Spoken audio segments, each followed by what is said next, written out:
Hello and welcome to another video. Today is the 28th of April and welcome to episode 2 of HL Shreds. In a couple of minutes in this video, at least for you, I'm going to be taking you through an at-home workout. Anyone can do it, zero equipment required, and it's going to help you to either maintain or get some gains.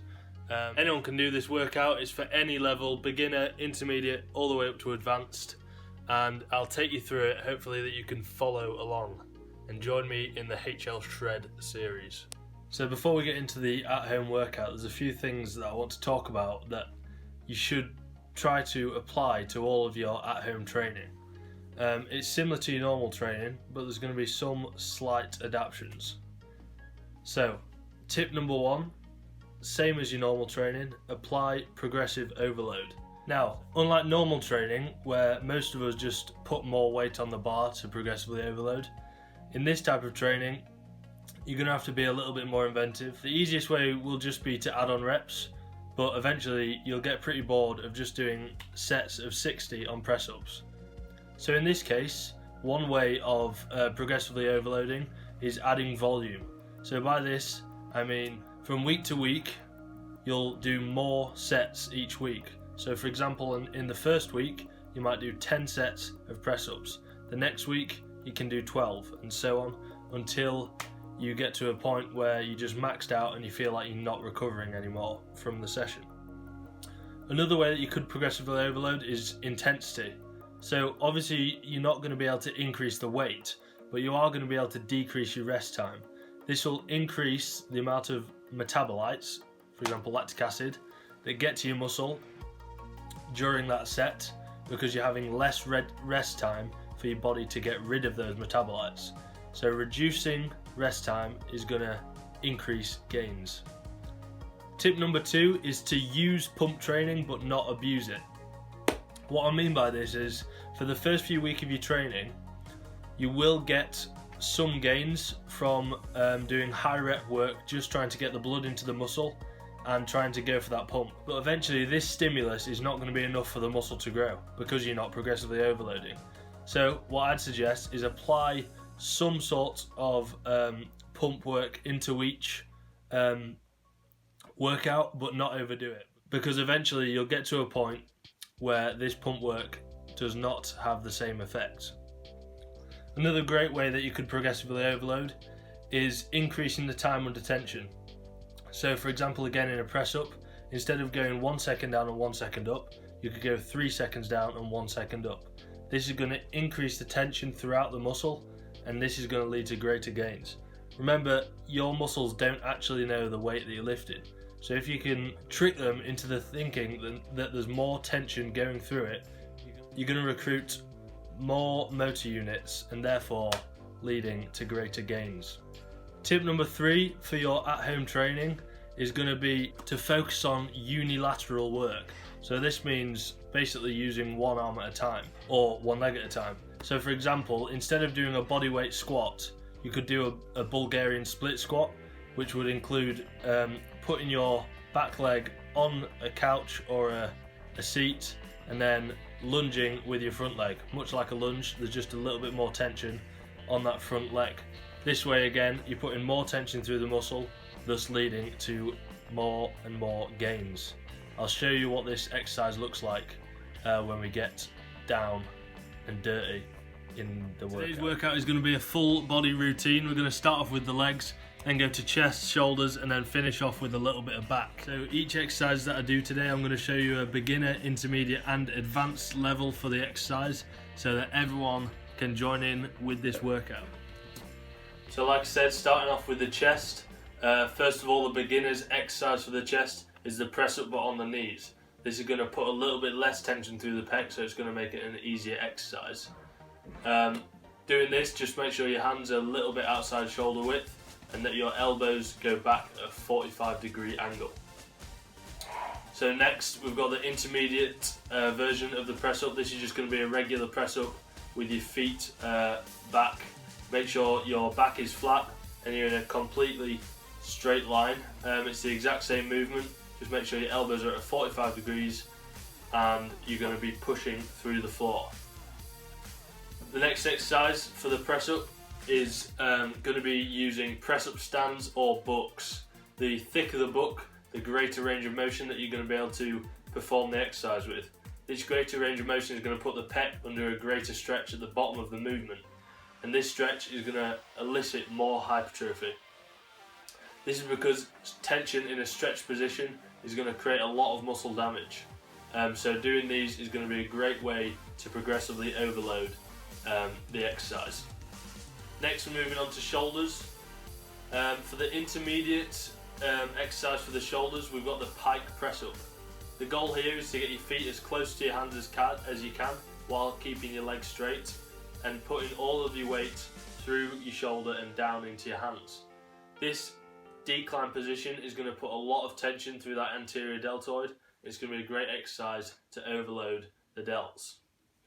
So moving on to the advanced version of this exercise, it's the same as the press up. You can use the press up stands or even books again. It's going to be a greater range of motion, so a big stretch on the anterior deltoid, and it's going to lead to some good hypertrophy. Third exercise of the session, we're going to be working the back. So here, what I'd recommend is getting a broomstick or any sort of stick that you have and putting it in between two chairs. Make sure that your shoulders are directly below the broomstick or whatever stick you have. So for the beginner's version of this exercise, make sure your feet are very close to you. This is going to allow your legs to help with the movement. The goal is to pull your elbows back and down towards your pockets so that your chest gets as close to the bar as possible. To make this exercise harder, you simply just put your legs further and further out. This is going to put more tension through the muscles that we're working, for example the lats and the traps in scapular retraction. So as soon as you find the exercise easy with your feet close, start moving your feet further and further out each session. It's going to be a great way to progressively overload. For the advanced version of this exercise, you're going to put your feet elevated up on something. It can be anything that you've got in the house, a sofa, a chair, whatever is going to be easiest for you. This is again going to put more tension through them muscles that you're trying to work, and therefore going to progressively overload these muscles, leading to greater hypertrophy.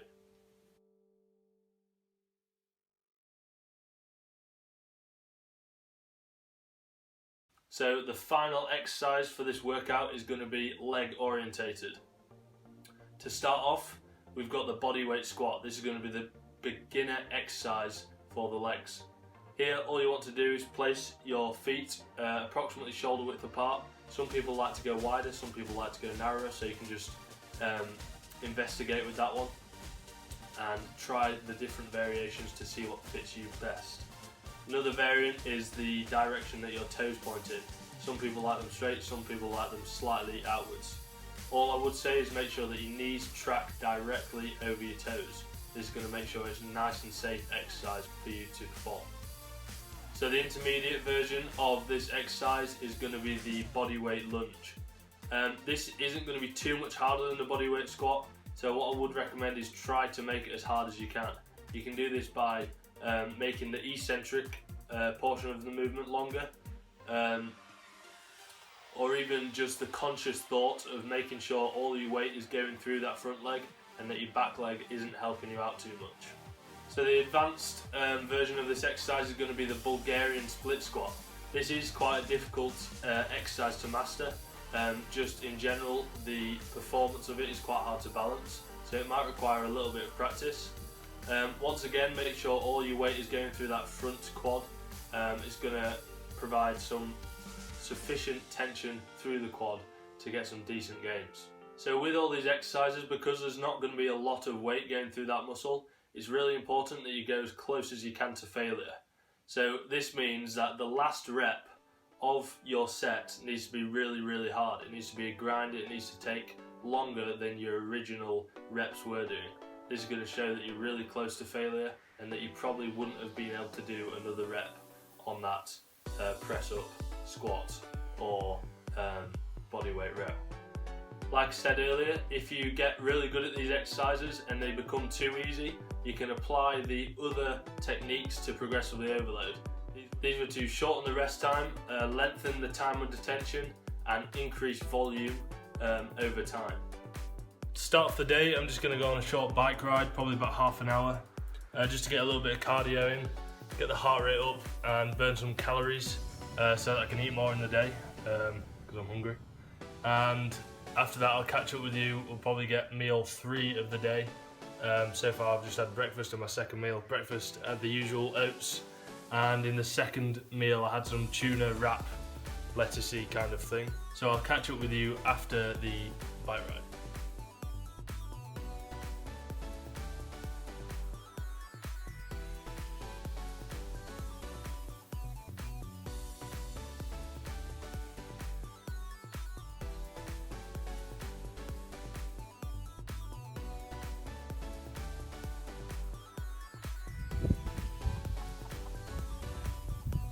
Right, mate.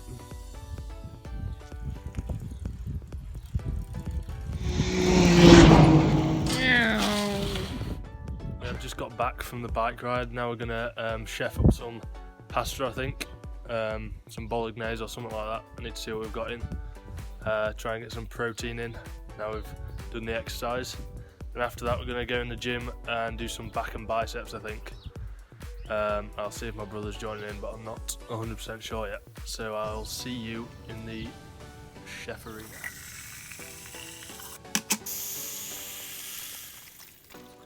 So for all the vegetarians out there, I'm having corn today because we've got no actual minced meat. But to be fair, corn's pretty goaty in terms of the macronutrients. In 100 grams, 105 calories, so it's low cal, and 14.5 grams of protein in this corn, so it's gonna be excellent for the macronutrients.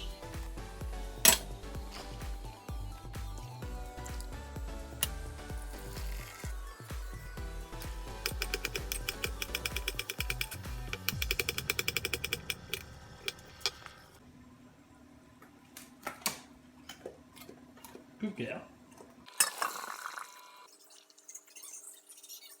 As I'm just gonna scram this pasta, I'll put the macros and calories either here or here, I'm not sure.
So on to our final meal of the day again. Gonna have a protein shake, a little bit of yogurt and some blueberries for that slow digesting protein to last me throughout the night. Thank you very much for watching. I hope you give the at-home workout a try. If you enjoy the workout, you can do it as many times as you want in the week. As long as you're recovering between workouts, you're going to be just fine to do it again. So keep up the good work at home, and I'll see you in the next video.